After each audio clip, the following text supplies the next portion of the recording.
Well,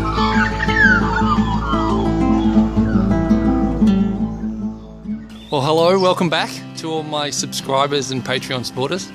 If you're new to the channel, my name's Stuart Chignall, and this video is part of a series I'm doing, which is the culmination of which will be the giving away of a hand-cut dovetailed bee-box out of a mystery wood.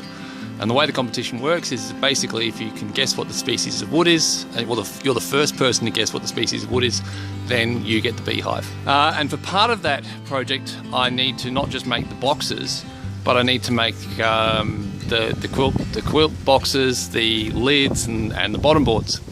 And I've decided to go with a screened bottom board, not just for the competition hive, but all the other hives I'm making at the moment. So for the screening material, I bought this stainless 304 stainless steel mesh. Because this is the way I do things, I don't tend to just buy enough. I tend to sort of like to buy by the roll or whatever. And so I'm also cutting these and selling them online. So I'm producing this video now so that the people who have already started buying these screens online will be able to see how I'm using this size of screen to make my screen bottom boards. And by the time the first lot of screens arrive in the post, they'll have been able to watch this video at least once and get an idea of what they're going to do, whether they're going to copy it or whether they're going to do their own design. This is a very simple jig. It's just 2 bits of wood to rest the work pieces on, 2 pieces of wood to keep those pieces at the right distance apart, and then I've got little notches cut so I can get the drill in here. And also, to make it a bit easier, I've just got these 2 little screws on the bottom here so that it presses up against the bench. And that way, when I'm pushing with the drill, it stays on the bench without me having to clamp it down. When I'm doing the other side, I can hold it with my body and lean across and drill from this side. First thing is that you need to make sure it's clean, because the pieces that you're assembling need to sit flat. I'm making my bottom boards slightly smaller than the hive bodies. So the 2 long pieces are slightly shorter than the length of the hives, and the length for the 2 short pieces is the width is slightly less than the width of the hive, less the thickness of the 2 long pieces. Now, it doesn't really matter too much what size timber you use for this, as long as you get those proportions right. I'm holding the pieces in place in the jig. Really simple method, just 2 opposing wedges, and that just clamps them in place. Then I'll square up the frame, and then check that the pieces are flush, then check that it's square, and then check that the pieces are flush. Keep doing that until, yeah, I'm happy with it. Now, this isn't shown in the video, but before I put the pieces in the jig, I'd already drilled a hole for the screws in each end of the long pieces of wood. And that the screw, depending on what sort of screw you're using, depends how big that hole is. I'm using 10 gauge Robertson screws because they're big enough to be strong enough, but also going into the end grain, you don't need to pre-drill them. A bigger screw, you would need to pre-drill.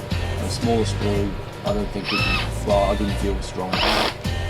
Screws in end grain don't tend to hold very well, so if you're screwing into end grain, you need to use a longer screw than if you're screwing into cross grain.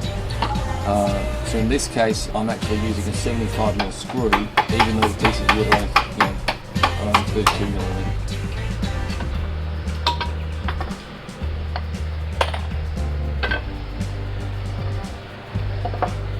So now I'm adding the feet to the board. The wood I'm using is spotted gum. It's a very dense, rot-resistant timber. So if these hives have been put on the ground, then I don't have to worry about the feet rotting off them. But again, one of the biggest reasons I'm using this wood is because I had it lying around. Now I'm pre-drilling the holes so that the wood doesn't split when I put the screw in, and I'm using the same screws as I used to hold the frame together, just because I couldn't be bothered, going and getting another packet of screws out. But really didn't need to use anywhere near as big as screws for this job as for the end grain job. Now the placement of the feet is actually inside the edges of the frame, And the reason for that will become apparent when we start putting the screen in.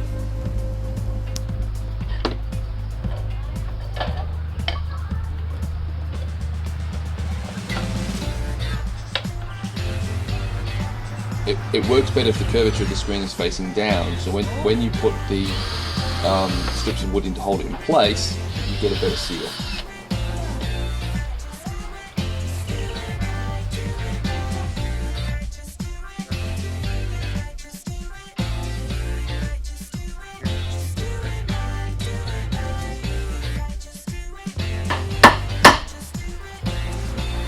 So, if you can, how to best show you this? Because of the way the stainless has come off the roll, it's still quite bent. It's lifting here, but it's still touching the wood. If you look at here, it's got quite a bow, and that's actually not very secure.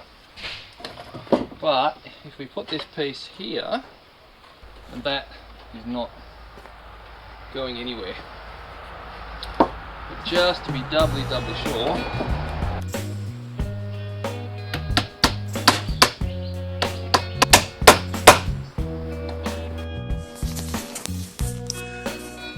and there is the finished screen. And if we can just play, and you put one of the ideal hive bodies on it, and yeah, we're all done. Well, I hope that made sense. As I said at the start, I'm selling those screens for $15 each, and I'm cutting them 285, 290 by 415 to fit in the bottom board frame as you've seen in this video. And I've done it that way because wood is relatively cheap compared to stainless steel. If you've got a different size that you want, you can get in touch and we can see what we can do. But that size is very economical when it comes to cutting it from the roll. With that size, there is zero wastage, which makes it much cheaper. If you have another cutting pattern that you want, it's probably going to be a fair bit more expensive. And that's also why I'm making the top bar hives that I'm making, like you can see behind me, I'm making them the length of the width of the roll, which is 1,245 millimeters. So instead of one of these being, I think it's a 30 frame hive, it ends up being about a 34 frame hive. So anyway, hope you enjoyed. If you want to keep in touch with what I'm doing, make sure you hit the subscribe button, and I'll see you around the traps. Bye bye.